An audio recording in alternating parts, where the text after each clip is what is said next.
이제 적혈구. 적혈구에서 제일 중요한 게 뭐라고요? 적혈구? 적혈구에서 제일 중요한 거는 균형 환자가 왔다고 했을 때 재생성이라고 했죠? 재생성이고 이제 빈혈은 이제 심각한 경우에는 빈혈이 메이저 컴플레인트가 되니까 빈혈에 집중해가지고 원인을 자꾸 처치해야 되고 이런 경우도 있기도 하고 그래요. 그런데 이제 백혈구의 경우에는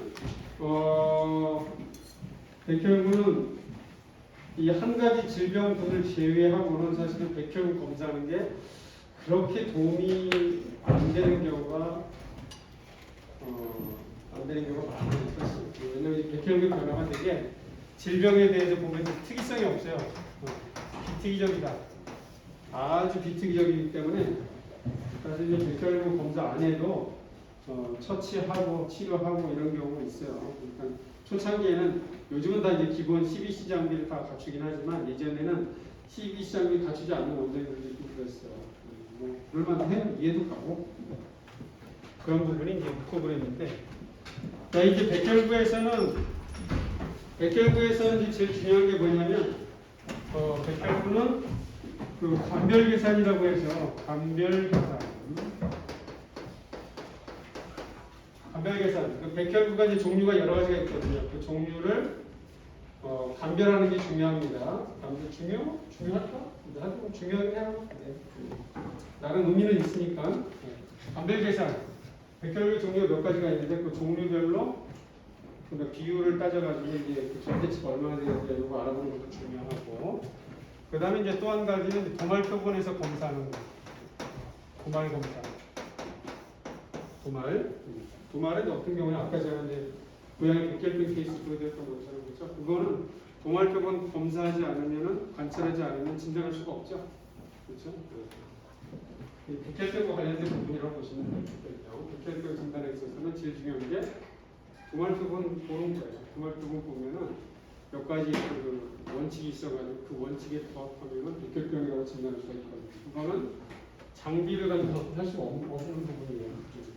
그런 부분이 있습니다. 그래서 이제 백혈구에서는 두 가지 감별 계산을 이제 어떻게 잘 하느냐, 이것이 이제 하나의 화두고, 그 다음에 이제 도말표본에서 관찰되는 비정상적인 소견들이 뭐가 있느냐, 이런 게 중요합니다. 그 다음에 이제 굳이 하나 여기서 더 덧붙이면 뭐냐면 예후. 어차피 이제 진단이 절대적으로 차지하는 부분이 없기 때문에 예를 들면은 WBC가 한 2만 정도로 증가한다 그러면 요거는 간의 문제. WBC가 한 3만으로 증가한다 그러면 이건 신장의 문제.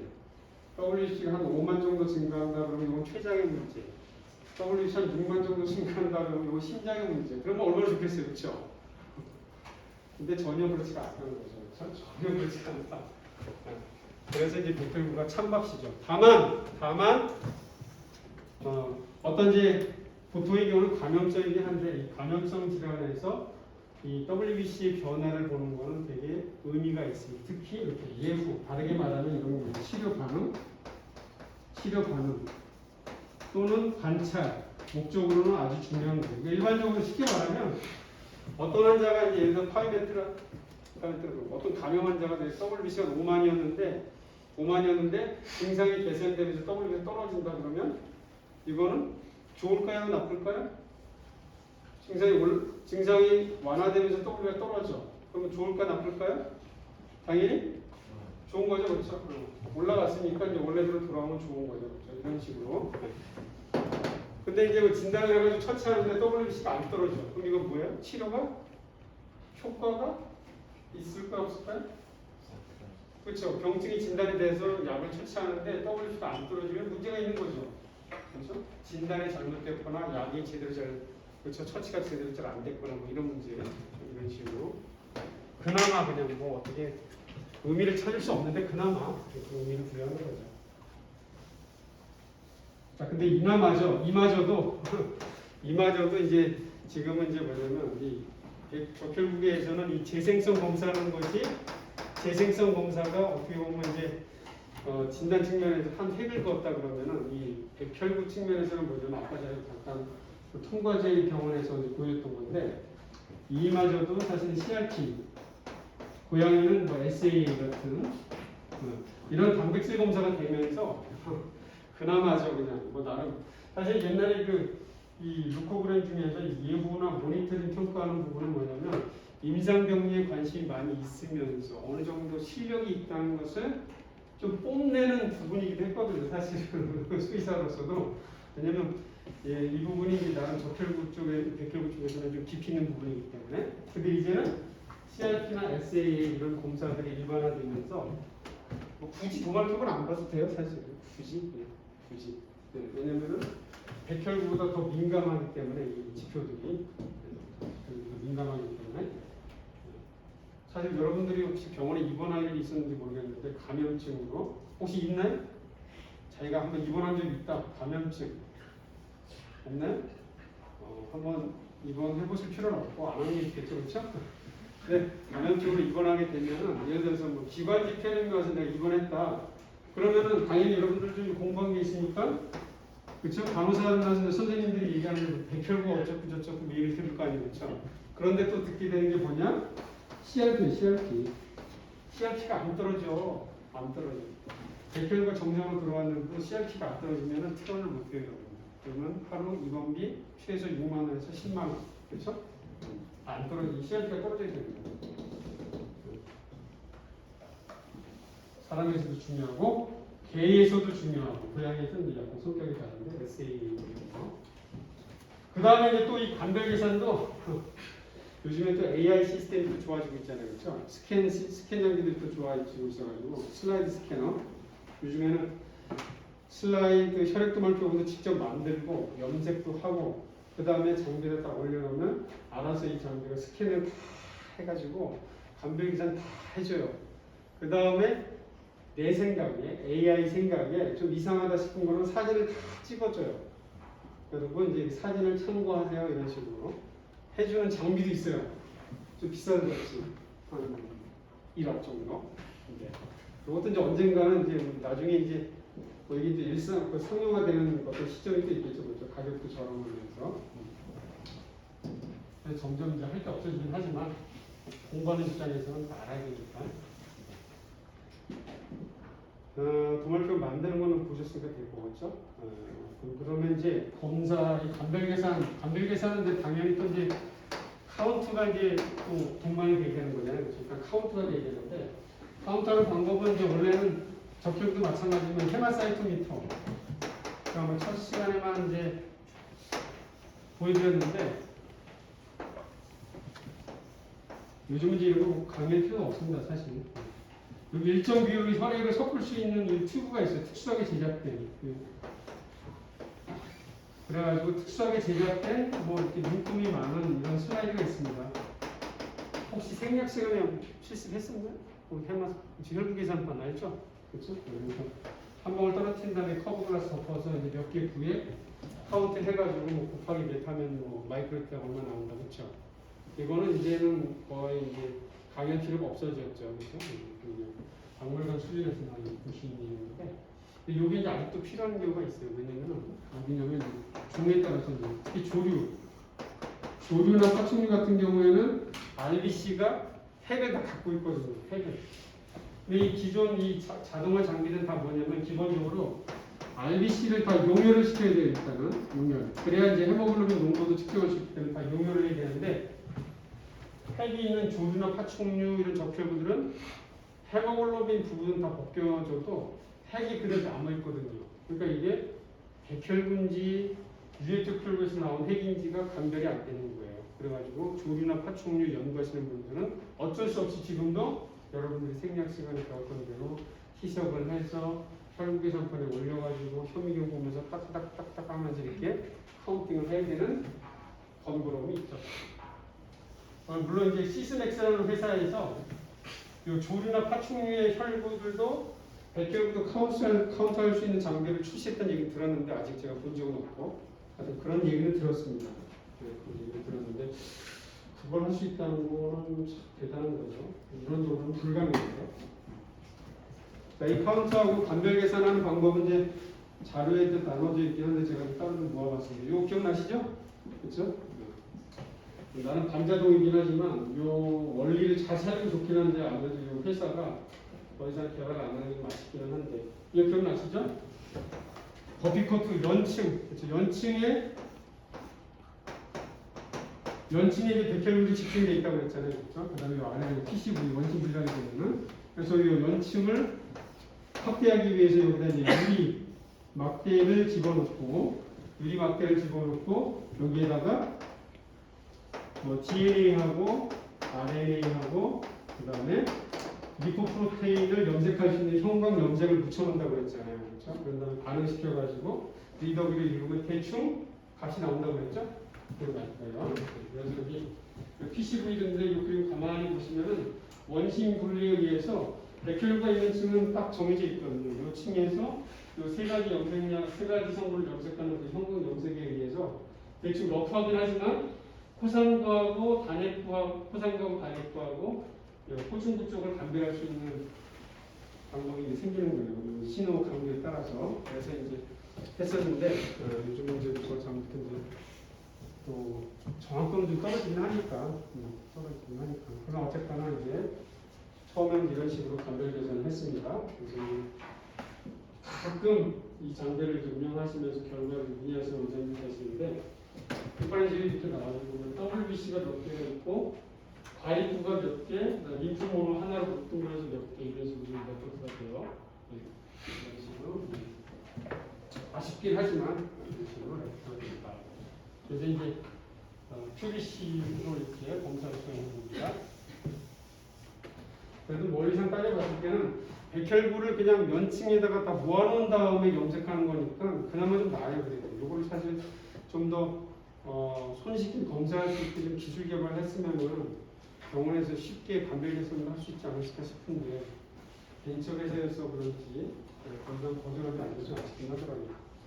그 다음에 장비는 임피던스죠. 임피던스 기억나시죠? 그렇죠? 네. 전극 사이로 이제 세포들이 이렇게 일렬로 쭉 넣어서가지고 이렇게 이제 흐르게 하면서 저항이 생긴 그 빈도하고 이 저항의 이 강도에 따라서 카운트 사이즈 분류한다고 그랬죠? 그래서 이제 백혈구도 임피던스 장비는 그냥 다른 거 없어요. 그냥 묻지마 사이즈예요. 사이즈에 따라 사이즈가 크면은 백혈구, 작으면 적혈구, 더 작으면 혈소판 이런 식으로 감별하는 거예요. 이렇게 하는데 그래서 뭐 인터넷에 자료도 많기도 한데 대충 이렇게 사이즈 구분이 됩니다. 이제 백혈구 중에서도 림프가 가장 작고 그 다음에 단핵구, 그 다음에 가핵구가 좀 큰 걸로 분류는 돼요. 그래서 이제 러프하기는 맞아요. 맞는데 이런 장비들은 그래서 이제 뭐 요즘은 장비가 많이 버전이 많아가지고 3D 프로 이렇게 하는 것도 있고 3D 프로. 그러니까 3D 프로는 뭐냐면 호중구, 그 다음에 가넥 림프고 터널도 있고, 그 다음에 호산도 이렇게 보는 경우도 있고, 5D 프로 해가지고 그냥 다 종류별로 다 호중구, 호산구, 호명구, 림프고 가넥 이런 식으로 5가지로 다 나누는 경우도 있기도 하고. 그러나 거기서 그렇죠? 좋아봐요. 별로 기대하지 않습니다. 어떤 게 있냐면 이 장비들은 아무래도 이 장비들은 건강한 개체들이 맞춰져 있거든요. 그러다 보니까 당연히 이제 문제 없는 개체들은 검사를 잘 하죠. 근데 이 염증 상황이 되면은 사이즈가 우리들이 알고 있는 그 상식의 범위를 벗어나는 거예요. 그렇게 되면은 값이 막 헷갈리는 거예요. 그 중에 하나가 뭐냐면 반드시 그런 건 아니지만 종종 이런 임피던스 장비들은 호중구가 제일 많은데 백혈구 중에서는 호중구를 림프구로 잘못 분류하는 경우가 사실 종종 있었어요. 그래서 그래서 요즘 기술이 개발됐으니까 좀 좋아졌겠죠? 제가 대학원에 있을 때 어떤 케이스가 미국 무대에서 리포가 왔어요. 리포가 왔는데 그 환자가 그때는 이제 임피던스가 거의 대부분이었으니까 이 임피던스 장비로 이제 디퍼런셜을 했는데 림프가 비율이 상당히 높은 걸로 이렇게 이제 감별이 되는 거예요. 그리고 케미스트리에서는 뭐가 문제가 있냐면 주로 이제 간단기 쪽에 문제가 있는 거죠. 근데 이 장비들은 대부분 아까도 말씀드렸지만 호중구를 림프구로 잘못 카운트하는 경우가 사실 종종 있었거든요. 그러니까 이제 그 수의사들도 아 이거 뭐 오류겠네.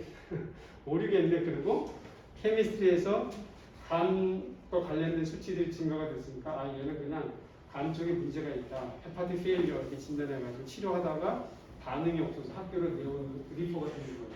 근데 학교에서 보니까 사실 이 장비가 제대로 카운트한 거였어요. 제대로. 도마표본을 보니까 리프가 진짜 많어. 제일 많은 거야. 리프를 제대로 리프로 카운트를 했던 거예요. 근데 이게 뭐라고 그러죠? 우리 그 양치기 소년 같이 양치기 소년 같은 그런 케이스인 거죠. 평소에 이제 이렇게 뉴트로피를 림프로 잘못 카운트하는 경우가 종종 있으니까 있다 보니까 제대로 잘 카운트했는데도 그냥 잘못했겠거니 하고서 그냥 이렇게 무시해버리고 신경 안 쓰다가 그냥 오지연에 가지고 시간을 많이 처치를 제대로 초반에 못했던 이런 케이스도 있기도 하고 임피던스 장비가 뭐 나름 편하죠. 지금 우리 교실에도 임피던스 장비가 있는데 혈액이 EDTA랑 잘 섞은 다음에 버튼 누르고 프로브에다 갖다 대기만 하면 돼요. 그럼 끝. 할 일이 없어요, 진짜. QBC에 비해서 얼마나 편해요.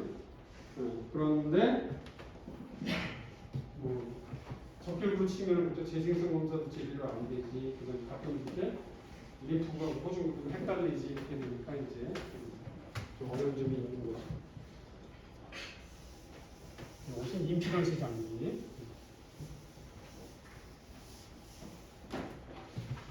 그래서 이 문제점을 이제 극복을 하기 위해서 시스맥스라는 장비에서 이 자료는 또 저 파데를 통해서 제가 따로 정리하고 드릴게요. 시스맥스 장비. 이 시스맥스 장비는 이제 디퍼런셜을 어떻게 하냐면은 이제 시스맥스 장비부터 이제 레이저를 쓴다고 했잖아요, 그렇죠? 레이저로 평가를 하는데 사실 레이저로 보는 거는 뭐냐면 이제 크기하고 이제 세포의 구조입니다. 세포의 구조인데 백혈구를 이제 감별 계산하려고 하면은 레이저를 쏴가지고 이 신호를 다 받아도 이것만 갖고는 제대로 구별하기가 어려운 거예요. 백혈구의 종류가 호중구, 과립구라고 하죠, 그렇죠? 과립구, 호중구, 호산구, 호염구 이렇게 세 가지가 되잖아요, 그렇죠? 그 다음에 비과립구, 림프구, 면역 담당하는 거, 그 다음에 단핵구. 이런 식으로 이제 5가지를 감별을 하잖아요, 그렇죠? 5가지로. 사실은 뭐 과립이 다 있습니다. 림프구의 과립은 과립이 있어요. 근데 위에 과립구에 비해서는 과립이 별로 없기 때문에 우리가 비과립구라고 부르긴 하죠. 그리고 이 과립이 호중구, 호산구, 호염구. 이 과립이 호중구 같은 경우는 쉽게 생각하시면 DP 있죠? DP 염색약이 고정액이 있고, 그 다음에 에오진이 있고, 그 다음에 베이직 다이가 있거든요. 호중 뉴트럴 과립이 많은데 에오진이나 베이직 다이 어떤 거에도 친화성이 없어요. 그렇기 때문에 뭐예요? 중간이니까 뉴트럴. 호산구는 뭐예요? 산이니까 그렇죠? 에오진에 주로 염색되는 과립이 있어요. 그래서 그걸 호산구. 호염구는 세 번째, 베이직 다이에 친화성이 있는 과립이 많기 때문에 호염구 이렇게 부르는 베이조필, 에오지노필. 두 번째 염색약 이름이 에오진이잖아요. 그렇죠? 뉴트로필은 그리고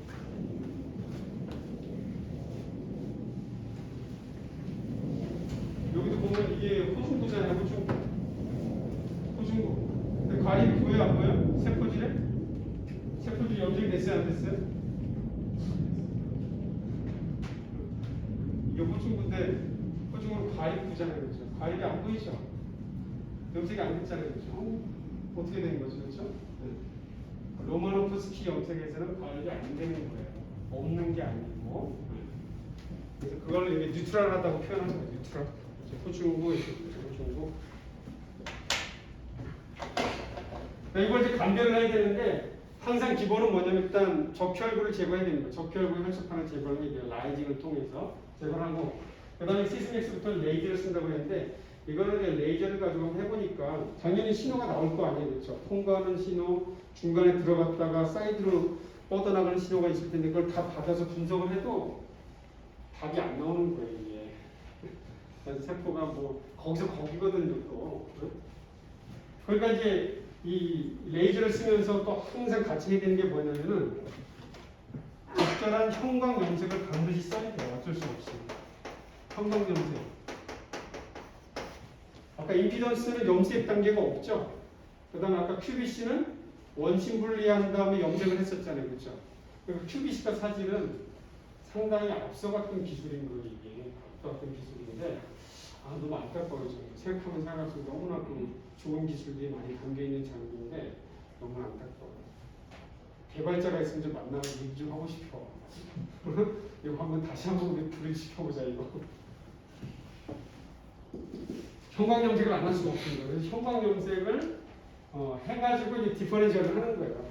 근데 이것도 사실 그렇게 변별력이 아주 좋지는 않지만 레이저를 쏘고 그 다음에 적혈부터 용해시킨 다음에 형광 염색을 처리해가지고 그걸 다시 또 레이저로 분석을 해보니까 그나마 좀 구별이 되는 거예요. 그나마 네, 완벽하지 않다는 얘기죠. 아쉬움이 많이 묻어나는. 그렇게 해보게 되면은 좀 이런 식으로 나름 또 그래프가 나와요. 이렇게 Y축은 항상 크기, 그 다음에 오른쪽은 그 플로레센스. 여기 이제 X축이 크기, Y축이 형광 염색에 대한 반응인 거예요. 그에 따라서 나름 구획이 이렇게 나눠져요. 구획에 따라서 이제 뭐 여기 모노사이트, 그 다음에 림프구, 그 다음에 호중구, 그 다음에 이렇게 영역이 나름 딱 구분이 돼 있어요. 이런 식으로. 그 다음에 이제 또 계속 연구를 하다 보니까 이제 어떤 게 있냐면 호연구. 사실 호연구는 실제 디퍼런셜에서 거의 의미가 없습니다. 호연구는 숫자도 적고 사실 이제 질병과 관련된 그 연관성도 더 낮기 때문에 호연구는 굳이 우리가 감별하지 않아도 되긴 하는데 호연구를 가지고 연구를 해보니까 호연구는 특히 이제 라이징 에이전트에 매우 강한 것을 알게 된 거야. 아주 강하더라. 그래가지고 기본적으로 아까 뭐라고 했어요? 백혈구를 카운터를 분석하려면 적혈구를 다 라이징이 된다고 그랬죠. 근데 어떤 라이징 에이전트는 적혈구만 라이징하는 게 아니고 백혈구까지도 라이징을 시켜버려요. 그런데 호연구는 꽤 강하다는 걸 알게 된 거예요.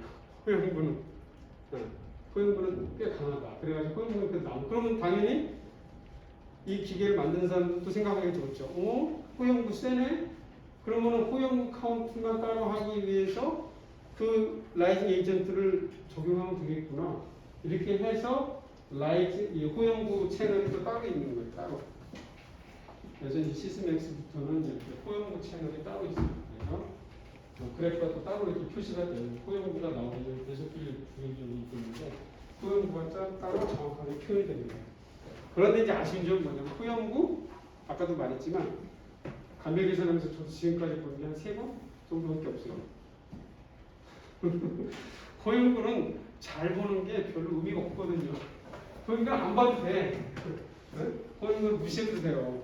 근데 이제 장비 회사에서는 우리 장비는 호연구도 잘 봐. 그래서 어쩌라고 이런 상황이 되는 거죠. 물론 어쨌거나 뭐 열심히 노력을 했으니까. 여기 시스맥스 장비. 이 자료는 이제 따로 없기 때문에 제가 빠르게 통해서 보여주는 거 참고하시고요. 그 다음에 이제 어드비에 대한 자료는 그 PPT에 있으니까 보여드리겠습니다.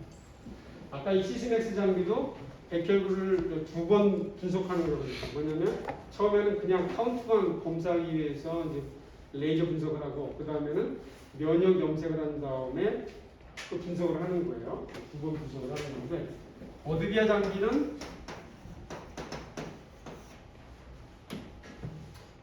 이것도 아니지 않았다. 특허를 받았기 때문에 시스맥스 장비는 그 특허를 비껴가느라고 염색약을 특수한 염색약을 못 쓰는 거예요. 범용을 쓴 건데 이 어드비아 장비는 2가지 채널이 있습니다. 두 가지 채널 그러면 좀 어려울 수 있을 거면 2가지 방법으로 감별 계산하는 거예요. 감별 계산은. 자, 이거는 이제 어떤 식으로 이용하는 거냐면 첫 번째는 페록시다제 채널이 있습니다. 페록시다제 채널이라고 해요. 페록시다제 채널이라고 하고 또 하나는 이제 베소필 채널이라고 합니다. 역시 여기도 베소필 채널.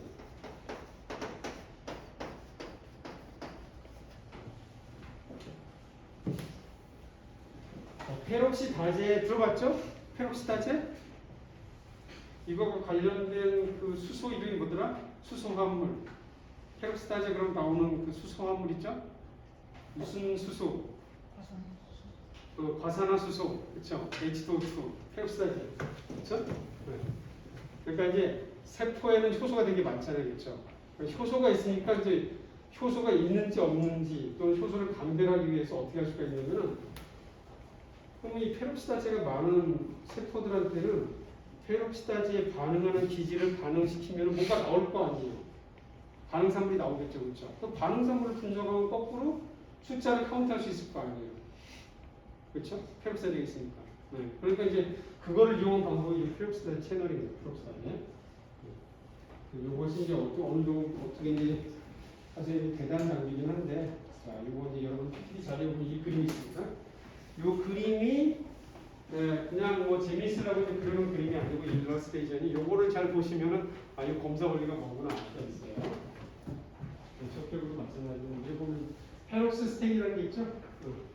페록시다제가 있는지 없는지 검사할 수 있는 염색량인 거예요. 그다음 여기 풀장이 있죠. 풀장에 이 페록시스테인이 들어가 있는 거예요. 그 다음에 이제 백혈구들이 다 여기로 놀러 들어가게 됩니다. 놀러 들어가게 되는데 여기서 한참 놀다가 나오게 되는데 여기 들어가면 안 되는 세포가 있는 거예요. 어떤 세포가 있을까요? 여기는 기본적으로 아까 백혈구를 카운트하기 위해서는 용혈, 그래서 적혈구를 뭐 용해시킨다고 그랬죠? 적혈구는 들어가게 되면 여기 나오죠. I'm melting, I'm melting. 나 죽는다. 적혈구의 외침이죠.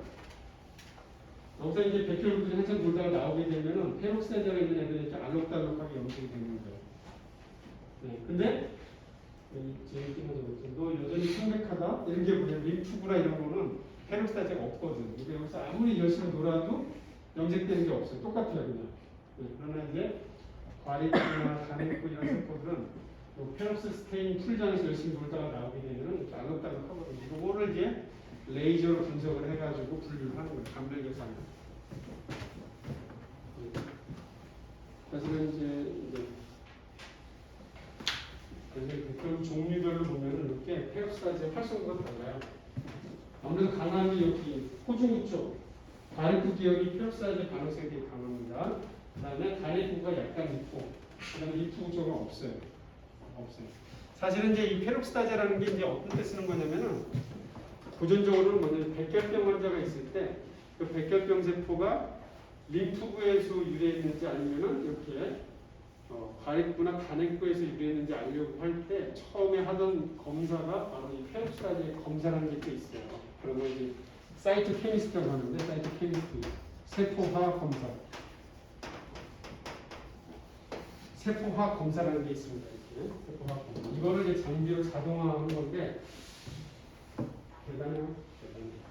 어쨌거나 골수계 쪽은 이렇게 페록시다제 활성도가 높고 간액구는 약하지만 사이즈가 좀 크고 림프구는 아예 신호가 없으니까 감별이 그래도 어찌 되겠죠?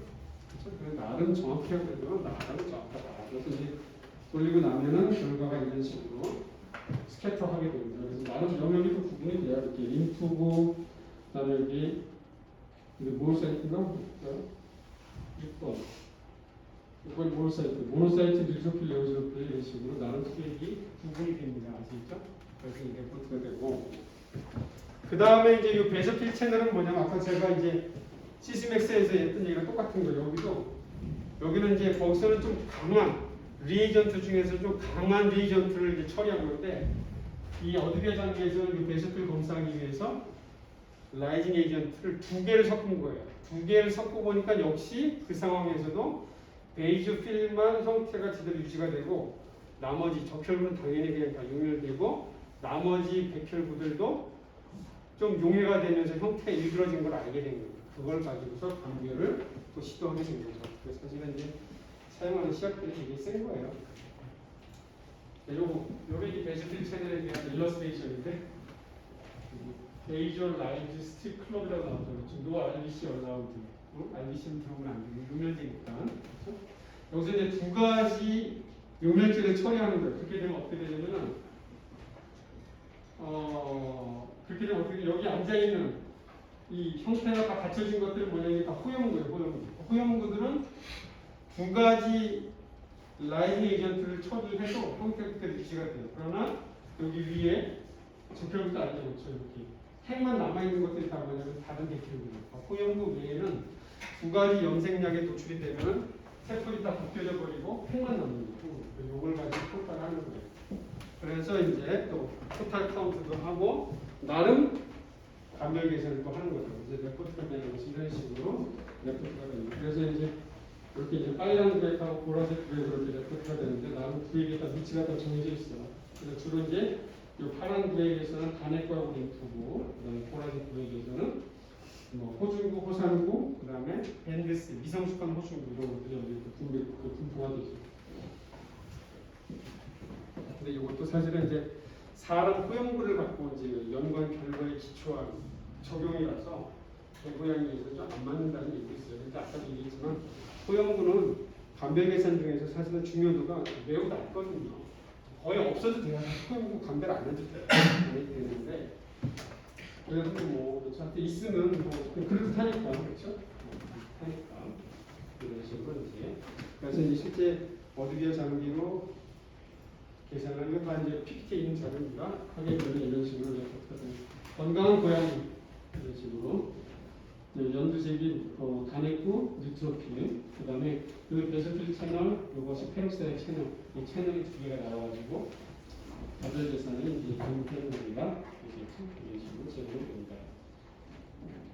그래서 이제 기본적으로 WBC 토탈 카운트는 이 베소필 채널로 토탈 카운트를 내주고 유사시에는 WBC-P라고 표시를 해가지고 이 페록사이드 채널로 카운트한 토탈 카운트가 제공되면서 혹시 차이가 크게 되면은 뭔가 뭐 미성숙한 호중과 증가하는 뭐 이런 경우가 있을 수 있으니까 뭐 체크가 이런 식으로 신호가 틀리다고 이런 식으로 해서 이제 오토 장비가 QBC, 임피던스, 그다음에 시스맥스, 어드비아의 네 가지.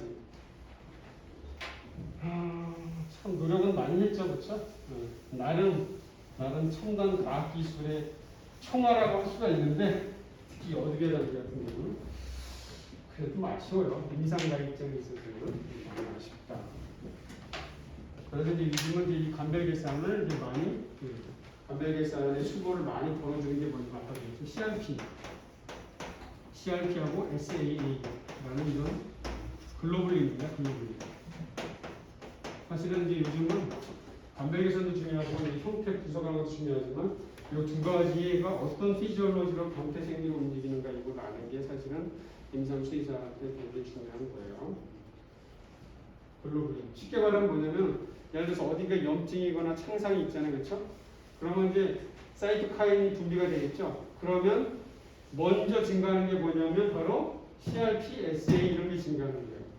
그 다음에 이제 뉴트로필이 증가하는 거예요. 그 다음에.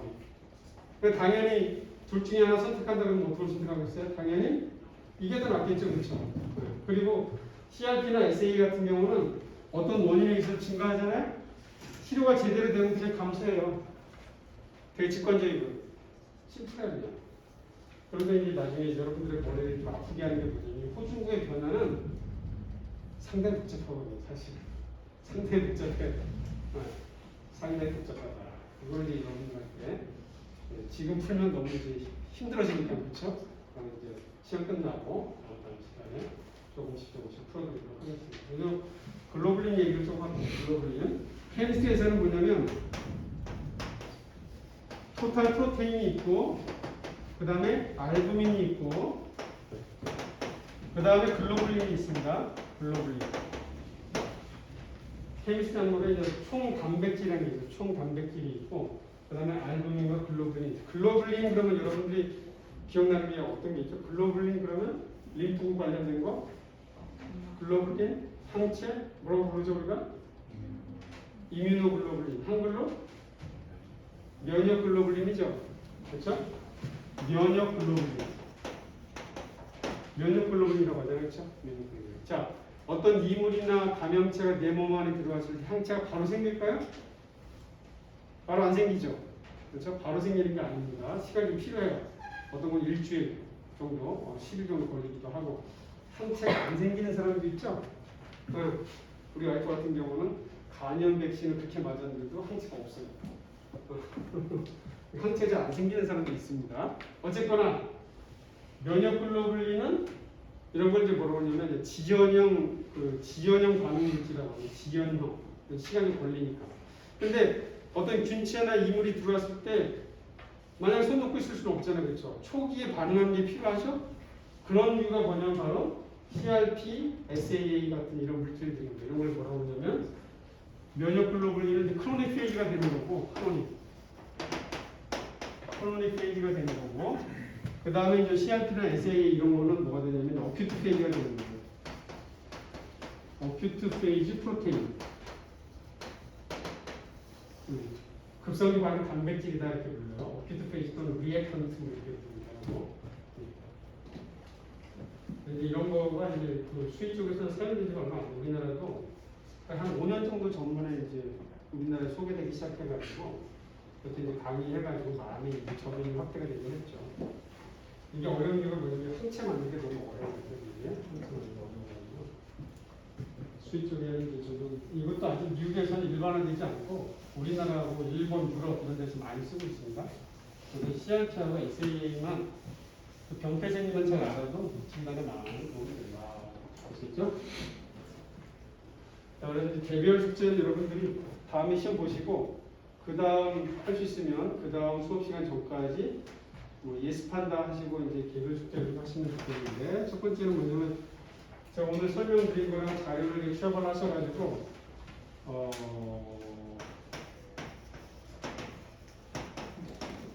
그 오토 장비에서 백혈구 분석 원리 제가 이제 그림도 그려드리고 이제 자료도 제공해드리는 분석 원리 있죠?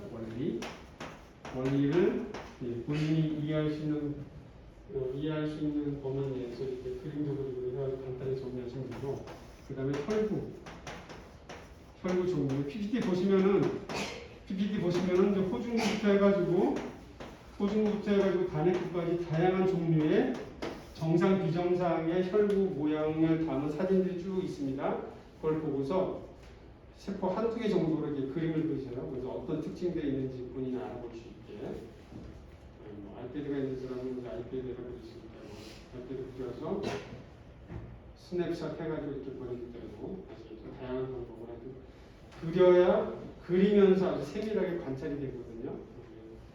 관찰을 해야 되니까 이런 식으로 이거를 다음에 수업 시간 전까지 개별 숙제로 해주시면 되겠습니다. 감별 계산 어떻게 하는지 한 3분 정도 되는 거 한번 보여드릴게요. 시간 괜찮을게. 매뉴얼로 하는 건 어떻게 하냐면 염색한 다음에 동알표본을 이렇게 만들고 보통 요 가운데 구역에서 이렇게 현미경을 가지고 이런 식으로 성광 모양을 움직이면서 100개의 백혈구를 보면서 감별하는 거예요. 호중구, 호산구, 립투구 뭐 이런 식으로 보세요. 일정한 규칙을 가지고 쭉 관찰을 하면 되는 거예요. 자, 이런 식으로 지금 그렇죠? 4개가 나오면 4개 감별하고 그 다음에 또 하나 나오고 성광 모양으로 올라갔다 내려갔다 하면서 감별을 하는 거예요. 중요도가 갈수록 떨어지긴 하지만 그래도 대부분 다 직설끼리인데 이 형태에 대한 것들은 다음에 설명을 드리고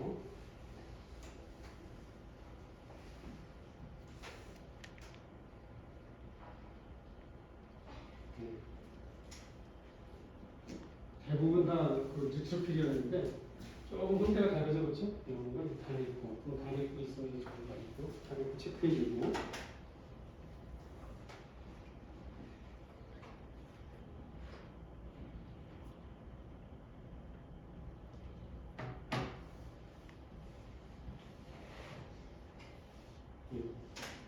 이것도 약간 형태가 다르죠? 이것도 단했고. 대부분 다 호주인 거예요. 대화구역에서는 호주가 제일 많습니다.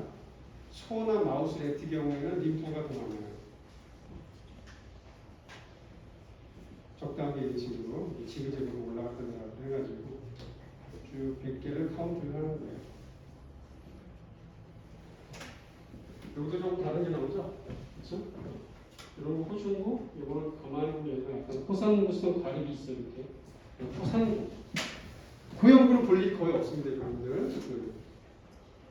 이런 식으로 해서 이제 100개의 뉴트로 100개의 백혈구를 반별 계산을 예전에는 매뉴얼로 했었다. 요즘은 잘 안 하죠. 자, 단일권도 모양이 다양해가지고 설치가 이렇게 있지요. 이것도 단일권.